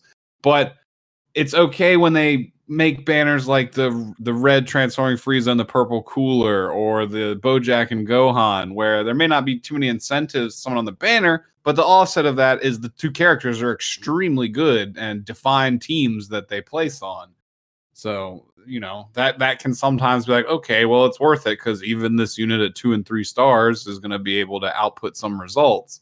But this banner is just like, they're straight up optional characters. They're good. Again, there's nothing. The Goku especially is quite good, but he's just not necessary. And I think a lot of people, based off the fact that this form, some people really like the Super Saiyan God, the red form, but I definitely don't think it's like, well, at least over in the West, I don't think it's like a huge fan favorite, unlike the greater masses. So I think revisiting those characters did not help out the hype for this banner at all. I think the Vegeta is actually good, but the only problem with Vegeta is that the Vegeta family team is not good. It's literally the most glass cannon team in the game, I think, right now. It is. It's totally a glass cannon. Every single time they make a Vegeta unit, they're always the exact same. Super Saiyan 4 Vegeta, literally, he gets card draw speed, and he like has reduction on his blast arts cards. LF Vegeta has main ability has 2 times card draw speed, and it's just like a supporting unit that does a lot of damage. Now we got this transforming Vegeta into Super Saiyan God. He literally has the same exact kit. It's a blast unit with increased card draw speed and reduced cost on his blast cards. And even if you go back to look at the GT yellow Vegeta, he's literally a blast unit. I think his main ability gives him ki, and he's a blast unit. At least he comes with some unique debuffs in his kit that give him a little bit of variance in play style. And then also we have, even if you look at the Android 13 movie Vegeta, the transforming one, like he's not a blast unit. He's a melee unit, but he's just a damage dealer. He has cut after I think he has cover cut when he's transformed, but that's not enough. Like he's still very risky. Like you don't want to leave him in the field to take hits. Like talk about. Yeah, I hate when they do this thing where they have like a very offensive oriented unit. This is exactly why I feel like the Vegeta film team is lacking, because the LF Super Saiyan Blue Vegeta like he has 40% cover cut in his kit, but he's not built to take hits at all, and there's really no point in that even being on his kit at all because it serves no purpose. It doesn't help him at all. And I feel like he would have been much better off if they just, instead of giving him that, they could have given him some other offensive based, mechanic. It's just even the other Super Saiyan God, Super Saiyan, the purple one is a pretty glassy cannon, just strike damage assassin type character. That just seems the role that they've delegated to almost all the Vegeta units we've seen so far. And even all the Trunks units too. There's not a single tanky Trunks unit in the game. So, I mean, that's the whole Vegeta family team. Like they don't have a single tanky unit on their entire tag. No, so, nothing like instant transmission or even like the Gohan dive, roll you out of the way. They don't have any type of mechanics like that to offset, Rising Rush or heavy Ultimate Arts hits either. Yeah. So, I mean, it's a risky team. And his kit, I mean, as well, I know you're not a huge fan of the Battle System 2.1 changes. His kit seems kind of counterintuitive on the part of the developers for, like, from the way I read it, because I didn't pull him, but the way I read his kit is he has his 4 cards in hand, you combo those out, you use the main ability, you get 4 more cards and 60 key back. So the intention there is to do pretty much at least an 8-card combo. And then he's got the card draw speed buff, so you'll probably draw like a 9th and a 10th card realistically somewhere in that combo. But the Battle System 2.1, after like the 5th card, starts heavily ramping down the continued damage scaling on the combo, the diminished returns on damage. So it seems like all the buffs you end up stacking are just going to be negatively offset by the combo scaling mechanics. And then, one of them only lasts for like 5 seconds, 10 seconds, and the other one's like 15. So it seems kind of counterintuitive unless you're like in there intentionally dropping the combos and then trying to pick them right back up, like people do when they expect Bojack to sub in, how you'll delay the combo a little bit. Something like that to reset the damage scaling on that to really get the most use out of him. I don't know. You play tested him a little bit, but I don't know how serious that is, but it seems like that's how it would end up with him and his kit. So the thing with because the team that I built was Super Saiyan 4, LF, and then the new one. And basically the entire premise of the team is just to extend combos for as long as possible. And then once you start getting through like 10, 15 counts, like the amount of damage you do per card is like literally not even noticeable at all, which is the whole premise of the entire tag. Like the whole Vegeta family tag, that's what they're specialized in doing. So it doesn't really add anything to your team to continue doing that. So that basically renders the whole tag irrelevant, and it doesn't make any sense. Yeah, it's a mechanic. I don't think they really planned that out ahead of time when they put the combo damage scaling mechanics, and they're like, let's design this character to use 10 cards in a row, and that's his main feature. I'm like, okay, well, what? Like, I guess if you exploit his the only thing that makes it work better is his vanish mechanics, where he can get the 60% back, so you can kind of and fake people out and try and pick your combo back up because you can double vanish them or something with one character. But yeah, I've actually found in my limited amount of testing I've done with the new Vegeta that is his biggest asset, is that ability to get that vanish back so quickly. Because what you can do is if you perfect vanish somebody, and this is goes into the thing with perfect vanishes, but if you perfect vanish with that Vegeta and you start a combo, by the time the combo is done, you're going to have your vanish meter back because of just the sheer amount of cards he can chain one after another. So I think that's a big factor too, and that's honestly what I felt has been his biggest asset, that vanish gauge, because you can then stay in longer, you can transform, you can use his main ability, you can use a green card, because his green card lasts for 30 counts when he transforms. That's a long time. Oh yeah, the 15% to blast damage buff. Yeah, so I think that's a good thing too. Other than that, that's basically all he has. Yeah, that one's stackable too, theoretically, if you end up with more than one. So you can get that up to 30% realistically if you have 2 green cards somewhere. Yeah, he's pretty much I wouldn't say he's a more versatile Super Saiyan 4 Vegeta, because I think the Super Saiyan 4 Vegeta's ability to have that ultimate and then the ability to feint as well is really good. And something that people don't really realize how powerful it is, but Super Saiyan 4 Vegeta's ability to actually get ki back on switch-in is really powerful. And I think that puts him way ahead of the new Vegeta. But the new Vegeta is not bad. It's just he lacks, just because of the team he's on. And the other issue with him is you can use him on God Key for sure, but within the first, I think it's 20 counts before he transforms, he's not on the tag, so he's not getting any buffs. He's not on God Key before he transforms. So he's about as useful as Shallot before he transforms. Yeah, exactly. He's basically Shallot before transforming. Like you can't have him switched in at all, and if you get comboed on him, you got to switch out immediately, and it just puts you at a disadvantage. Where on the Vegeta family team, at least he's getting those buffs just for being in Super Saiyan form. Yeah, that one was definitely a questionable move, I think, on their part, especially because the other Super Saiyan God Vegeta is not really, super impressive either. So I guess I don't know exactly what they're thinking. The Goku, however, he's fairly good, especially because he fills like you said, how the Vegeta doesn't really fit in God Key. Well, the Goku fits a role in God Key much better than the Vegeta does, being the tanky version of a purple unit instead of the assassin Super Saiyan God Super Saiyan Vegeta that we had before. Yeah, and especially that Goku Z ability is really good at 6-star. He gives, I think it's 30% to both defenses. Like that's crazy for God. Yeah, that's almost like a purple Janemba for that God Key team. Yeah, it's. I mean, because the thing with that God Goku as well is that you really want dupes on him. To be more tanky than he usually could be, especially with I think what is it like? He gets 10% reduced damage taken whenever an enemy uses an arts card.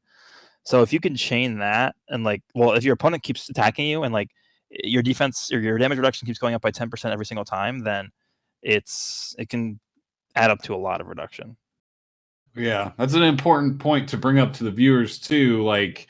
I don't want to share all the secrets, but you kind of want to play around that mechanic. Like you don't want to repeatedly abuse that Goku. Like when he comes in, he's a prime target for an ultimate. Like when he comes in fresh, obviously he's going to boost the cost of your arts cards up. So that's a prime time to rip your Rising Rush or do an ultimate arts technique and just try and clear out as much of his health in one shot as possible. Because he will start stack. He's like a better version of the purple Goku Black on the future team in terms of repeatedly taking damage and stacking damage buffs. Yeah. So, and then he can use that green card, immobilize you, and then you just stuck there. He can use his Rising Rush or something, and you can't, cover swap out of that. Yeah, his green card I think is his biggest asset for sure. Yeah, it's one of the best versions of that card in the game. I think like the tackle immobilize style cards. Yeah, it does 3 things. The first thing is it gives you 50 ki, which is a lot.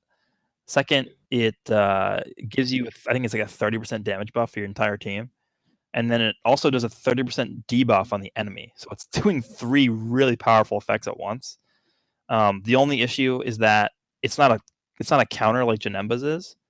So you have to be strategic, I guess, when you use it. But the thing is, it does have blast armor, which is really nice because because you can pop his main ability and you get one for free in your hand. And if you see that your opponent is doing something, then you can just instantly go for it. And most of the time it'll land. So I don't know. For me, that's the most powerful thing that unit is doing. Yeah, that's a huge PvP pointer too, is abusing the main ability and certain green cards freeze frame to try and predict what your opponent is doing. If you see the exclamation point pop up, you can judge accordingly to how to react. They're either going to tackle or, the only way that catches you off guard is when they just pop a blue card instantly and you're going for a melee attack or something. Yeah, or a rush. But yeah, I like the Goku.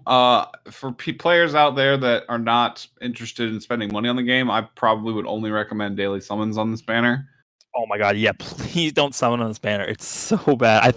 I was talking about this earlier. I think this is the worst banner they've released ever for new units. There's only 2 other target units in the banner that are really desirable with the Super Saiyan God Super Saiyan Blue Kaioken Goku and then the Blue Gogeta. So besides those 2 and the new 2, and then I don't know, maybe some dupes of your EX Ginyu Force or something like that, there's really nothing desirable on the banner. Yeah, I mean, I would go as far as to say this is the worst banner they've ever released that has new units on it. Because the last one was pretty bad. The last Legends Rising that had the GT Goku and Super 17. I think that was the last the last new Legends Rising banner they released.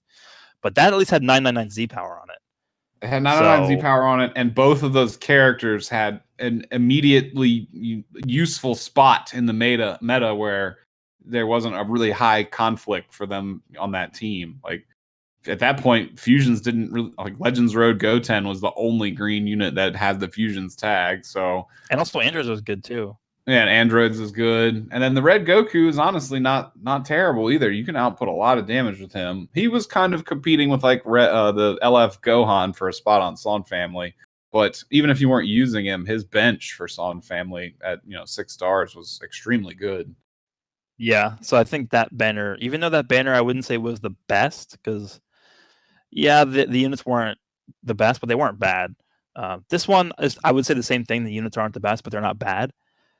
But you're just looking at like the value that you're getting when summoning. Like there's literally no value at all. Like this has to be the worst banner ever. Yeah, I wonder if they were doing that just kind of expecting the game to like not compete with the Dokkan 5th anniversary and JP side, so they're just like, let's put something. I mean, it's not really a filler banner, but it's like the slot. It's like in a filler slot where they were just not really expecting to generate a whole lot of hype. So they're like, oh, let's just toss this out here now. Like, yeah, there were other hype characters, and not even talking about Gogeta Blue, but there were plenty of other characters they probably could have dug from the Broly movie to put in this game.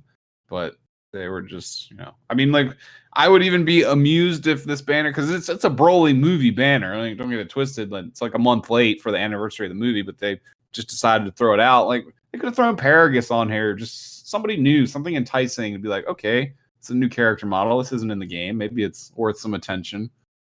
But yeah, or maybe just throw like, instead of 2 new units, they could do 3. Maybe they make an extra one. Yeah, extra 1% to get something new or something. Yeah, it definitely has that feeling that they just kind of like, we need to put something out because maybe. Yeah, like let's fill a time slot. It's like putting a bad TV Dokkan show on. It's in its anniversary and everything, and it feels like because they never really go 2 weeks without something new. And they did I believe it was what was the last banner before this one? It was the UST banner. Gogeta Janemba Ultra Space Time, or I guess you could say the LF Super Saiyan 3 revisit banner. Yeah, no. So the last new unit banner was the Gogeta and Janemba, and then the week after they did the the Legends Premium banner for Super Saiyan 3, and then they usually don't go 2 weeks in a row without something new. So then this week, I guess they were sort of like, okay, well, we have to put up something new, so let's put up this one. Yeah, and then we're paced out to have Sin Shenron and Baby Vegeta coming in the next like week and a half or 2. So that'll be filling that slot, and we know that's coming.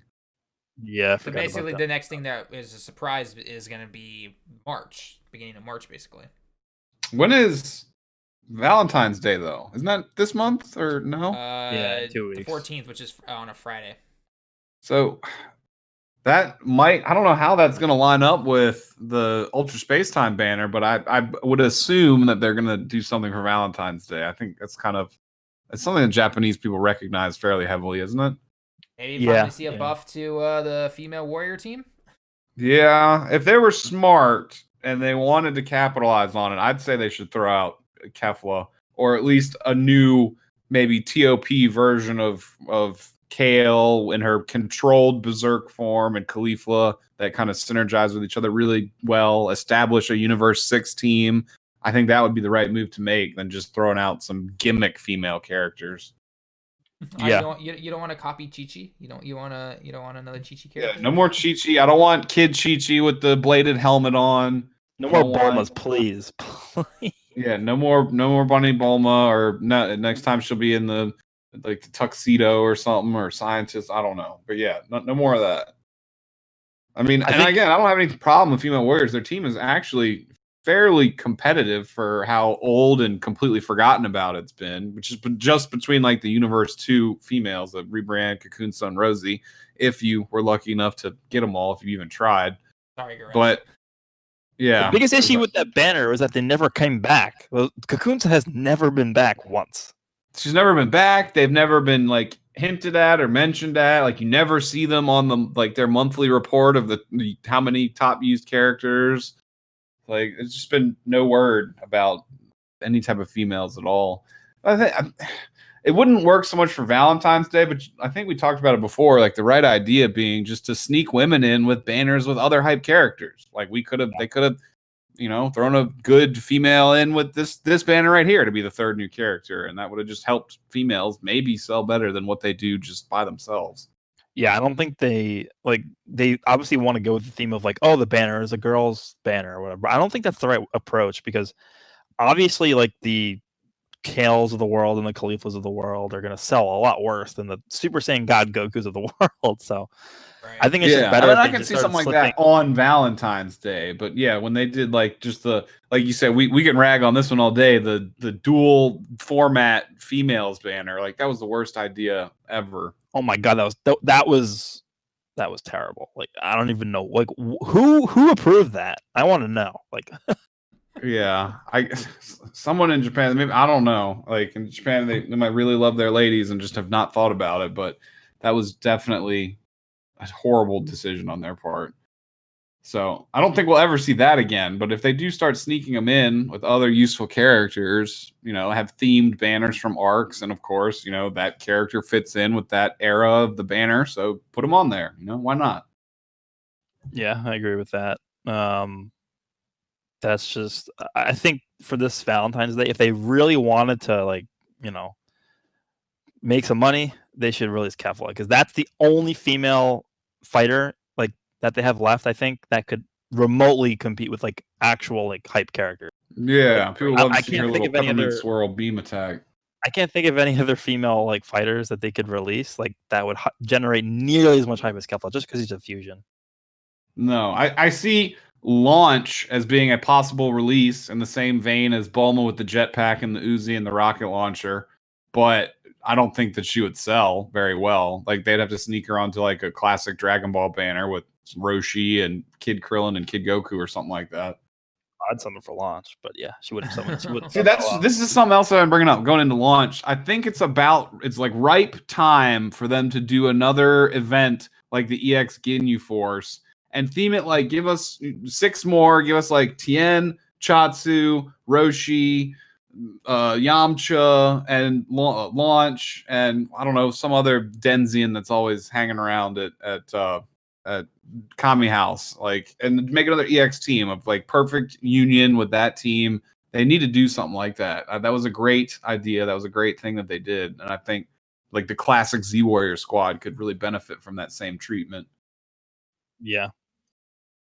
I'm actually surprised though. Like we didn't really talk about this, but I'm surprised that they still did Legends Rising like at all. Like I remember talking about this last. Yeah, week, I remember we thought it was done. I feel like maybe that's why they brought it back, just because of like we need to fill a slot. What do we got? What can we just throw out real quick? That's just nonsense that will be non-competitive with Dokkan, but maybe make us a few bucks. And they're like, oh yeah, remember that Legends Rising banner? Let's use that again. It's funny because Legends Rising used to be like the hype banners. They used to almost be exclusive to movies units, I believe. For a while, anyway. Like the original Gogeta and Janemba were Legends Rising. I remember the first like truly hype banner in the game, at least that I can remember, was the Bardock and Frieza, Pod Frieza banner. Because I remember everyone was going crazy over Bardock. Oh, dude, he was one of the first meta-defining units because the first to feature that 10-second lock-in. Yeah. So he was one of the good ones. People used him like in every single team for quite a while. Yeah, I remember that. I remember that was the first time I like dove into a banner in that game, like head first. Yeah, I didn't get him till late. I think I got him off a daily summon well after, but he was extremely good. It was hard running up against him at all because he just would lock you in, and then you get comboed to death or rising rushed, and then you were in an automatic 2v3 situation that you had to try and come back from, unless you had Bardock as well. It was a nightmare scenario. It brings up, I think a good mechanic that they could come out with that they haven't visited yet is a character that is immune to locks. Like maybe when that character is on the field, if an enemy uses a lock, it doesn't work. But if that character is off the field and they lock another character, you still can't swap. There's some way to balance that. But I think that would be a good mechanic to have like a lock immune character. locking characters is the most cancer ability in the game. It's like, it's so not fun. Like, who thought of that? Yeah, it's like Rising Rush and the Dobaki, how you pronounce it, Dobaki Impact. Those things are RNG elements of the game, which is a certain amount of luck. But the lock-in mechanic just straight up denies you access to the game mechanics. It's like, this is how you're supposed to play the game: vanish, swap, maintain your characters so that you can try and stay ahead. And then it's like, oh wait, for this 10 seconds, we're turning the game mechanics off, and you're just going to get abused. So it's a very interesting concept for sure. The only reason why I have such a big issue with it is because there's no counterplay. Like, pretty much everything in the game has counterplay, and that's one of the reasons why I think PvP is actually pretty balanced, like, generally speaking. But then you have the ability to lock your opponent. Like, the only way you have to really defend in the game is switching, because you get your Vanish meter back. So if you're able to just completely shut that down, then there's nothing you can do at all. Like, literally, you just sit there and you have to take damage. Like, that's not fun at all. No, and there's no real challenge to that. The only counterplay, which is, it's not even really counterplay, but the only counterplay to it is if you bring a character that's at a type disadvantage, you just have to leave them on the sidelines until you've dealt with that possible lock-in, and then they're safe to bring in. And like, that's not really counterplay. That's just trying to forward think your enemy. But yeah, it's rough. I mean, and I can understand like the 2, the 3, the 5 second lock-ins. That's not so bad, but the 10-second ones get a little absurd. That's where it's kind of crazy. 10-second lock-ins are just, oh god, no thank you. Yeah, like the Goku, the Super Saiyan 4 on his blue card, locking you in for 3 seconds just so you can't swap out of the way of that one move, basically. Okay, I understand that. That's cool. That's still competitive, relatively, because it's just like they still have to combo you down to the point where that's a guaranteed finishing move to be able to make good use of it. Oh, you mean the Super Saiyan 4 Goku? Yeah. Yeah, like his little 3-second lock-in just when he uses a blue card. Like, yeah, that's I think, not unbearable, but 10 seconds is kind of dumb. Yeah, the Goku one and then the blue Gogeta one where he uses his ultimate after using a green card and it locks you in. I think that's fine. That's because that actually requires, like, you should be able to see that coming if you're like really, really adept at like playing the game. Your opponent has that ability to do that, then like you can actually play around that. But if you're fighting Yellow Gohan and like he just swaps in and you have no red unit, because generally the way you would quote unquote play around getting locked in for 10 seconds is you would switch in like a red unit against Yellow Gohan, so that even if he locks you in, you have type advantage. But the issue with that is that it's 10 seconds and he can just switch out to someone else and just kill you. So yeah, I've plenty of times people will counterplay that counterplay by switching to Gohan, locking you in, and then immediately switching to the type advantage. And then they have like 9 seconds left to still beat on you. Yeah. Oh yeah, and someone made a good point in the chat. The green L of Vegeta lock-in I think is also really well designed as well. Yeah, on his ultimate. It's just like, it just guarantees the success of that one move, that one finishing move that you're trying to pull off. So I can understand that one. I have no problem with that one. Yeah. It's the 10-second ones that get a little absurd. And there's only 3-4 characters in the game that have 10-second lock-ins, so it's not something you see super frequently. But the ones that have it, other than Green Bardock, because he's irrelevant now, but the other ones that have it are a real pain in the ass to deal with. That's why Ribrianne was so annoying. Like, when she first came out, like, she was the best unit in the game when she came out. I remember that. Yeah. Like, it was like you could not do anything because she also had so much like defense and like you couldn't damage her. And then her main ability locked you, and then it also gave her an ultimate. That was crazy because you could lock someone in and then you could also just kill them instantly. Yeah, they don't even have a chance to vanish that. Like, it could be all done in one combo, and then you still have the rest of your combo and then instant vanish. Or you can dawdle, make them waste their vanish, combo them again, and ultimate arts them. So the only downside of the Ribrianne one, which I thought was a good trade-off, is you can't do what we just talked about 2 seconds ago. Like, you can't lock and then immediately switch to type advantage. I mean, you can, but you sacrifice their ultimate arts technique, which I feel like is a good enough penalty for that. So that one has at least that one, that one downside to her. Although other lock-ins are just, there's no downside. There's no weakness to Gohan's lock-in. It's just not playing a purple character until you've dealt with him is the only way to really deal with that, because he'll just come in and mess your day up. Or you start with your purple character on the field first, get that little bit of time in, and then swap them out as soon as you know that his main ability's up. I found the best way to just counter it is just save your rush. Like if you get locked in, then at least you have a rush as sort of like a last resort to use against him, and then you can just if like, let's say you tackle and he vanishes, you can just rush and then hopefully it lands and then you can just get him out. Yeah, a lot of the higher end purple units will still be able to kill him with a rush, like Vegito and Purple Cooler and a lot of the other good ones. Some of the older, weaker ones maybe not, but you don't really encounter them too often in PvP. Yep, agreed. All right. Other than that, that's basically all of the topics that we've covered. Not many questions actually came in for Legends this week because I think Dokkan pretty much stole the hype. Yeah, makes sense. So yeah, I guess this gets to be one of the few short podcasts.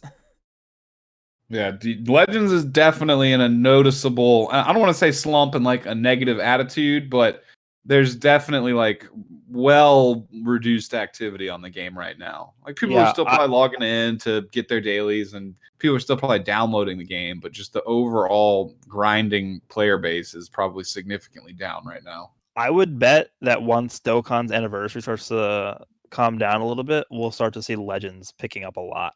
Like yeah, they probably are going to spin it like that. We'll come back with some good banners, hopefully, some other hopefully new events. Because another thing I'm kind of tired of before we end is just like they just keep recycling the same events over and over again. Like we get the Ginyu Force story event, or we get a Dr. Gero event. Yeah, Dr. Gero got an updated.